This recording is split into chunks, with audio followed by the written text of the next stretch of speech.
Seniorni in seniorke Slovenske demokratske stranke nasprotujemo tudi zakonu o preprečevanju dela na črno, čeprav podpiramo težnjo vlade, da se uredi problematika dela na črno, ki se kaže v raznih oblikah, predvsem strani raznih delodajalcev, ki suženjsko izrabljajo neprijavljene delavce. Vlada s tem zakonom ni še dovolj dobro uredila te problematike dela na črno, je pa posegla neživljenjsko in po našem mišljenju nespodobno na področje sosedske pomoči s povečevanjem nadzora in zaostritvijo sankcij,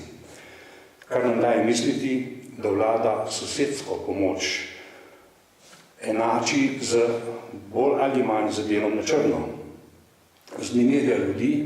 in vpeljuje po našem videnju možen medsosedski nadzor z inšpekcijskimi prijavami. Takih predvidljivih scenarijev in možnih slabih in sosedskih praks ne podpiramo. Seniorji smo generacija, ki si je svojo življenjsko eksistenco do časa obdobja osiromašene bivše države ustvarjala tudi z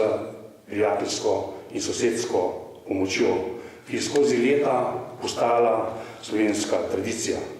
ki spodbuja prijateljstvo in sosedska druženja.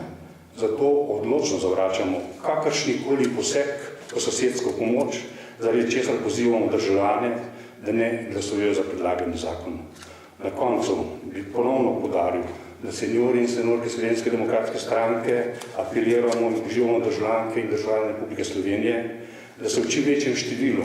udeležijo referenduma in glasujejo proti vsem trem slabim in neprimernim zakonom.